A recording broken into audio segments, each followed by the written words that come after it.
Study method पर। तो दोस्तों, भारतीय कृषि अनुसंधान परिषद ने जो भारत की मिट्टियों को 8 भागों में बांटा था, उसमें से ये काली मिट्टी दूसरा है।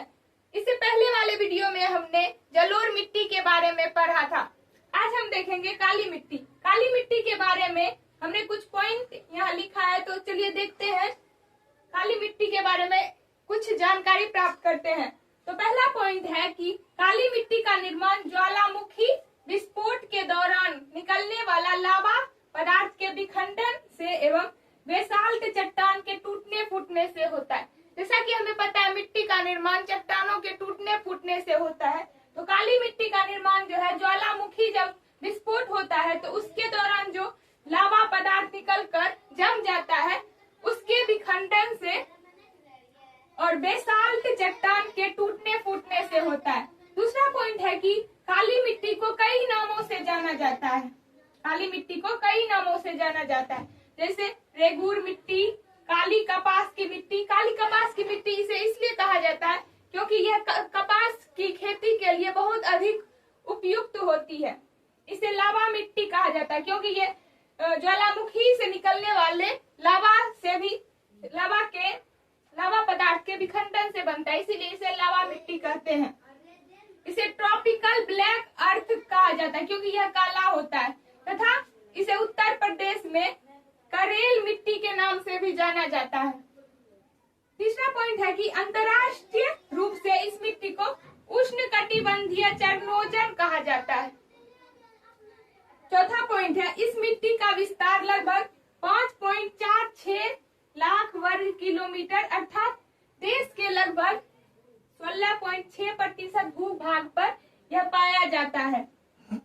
अगला पॉइंट है कि भारत इस मिट्टी का काला रंग, अब काली मिट्टी है तो इसका काला रंग किसके कारण हुआ है? तो इस मिट्टी का काला रंग टिटेनीफेरस मैग्नेटाइट एवं जीवांश यानी ह्यूमस की उपस्थिति के कारण इसका रंग काला होता है।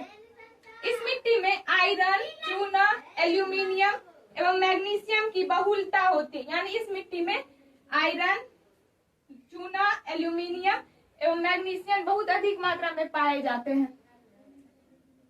यह मिट्टी कपास की खेती के लिए सर्वाधिक उपयुक्त होती है, इसीलिए इसे काली कपास की मिट्टी भी कहा जाता है। तथा इसमें अन्य फसल, सिर्फ ऐसा तो नहीं है कि इसमें सिर्फ कपास ही बोया जाएगा, इसमें और भी अन्य फसल बोए जाते हैं, जैसे गेहूं, ज्वार, बाजरा, सोयाबीन, तूर यानी तुअर का जो दाल होता है, तिलहन, खट्टे फलों को तथा चना भी उपजाया जाता है। अगला पॉइंट है, इस मिट्टी की जल धारण क्षमता सबसे अधिक होती है। यह मतलब कि यह जो मिट्टी है बहुत अधिक जल को अपने में अवशोषित कर लेती है, तथा जल धारण करने के बाद यह चिपचिपा हो जाता है। जब यह अपने में बहुत सारे जल को अवशोषित करता है तो यह दलदल बना लेता है, तथा यह सूखने के बाद इसमें दरारें पड़ जाती है। जब इसमें बहुत सारा जल अवशोषित हो जाता है तो फिर जब यह बहुत धूप पड़ने के बाद जब यह सूखता है तो इसमें बहुत बड़ा दरार पड़ जाता है। अगला पॉइंट है, यह मिट्टी सर्वाधिक मात्रा में जो है महाराष्ट्र, मध्य प्रदेश, गुजरात, राजस्थान, आंध्र प्रदेश, कर्नाटक, तमिलनाडु एवं उत्तर प्रदेश राज्यों में पाया जाता है। तो दोस्तों, हमने देखा काली मिट्टी के बारे में। आपको वीडियो कैसा लगा? वीडियो को लाइक करें, चैनल को सब्सक्राइब करें और वीडियो को ज्यादा से ज्यादा शेयर करें। धन्यवाद।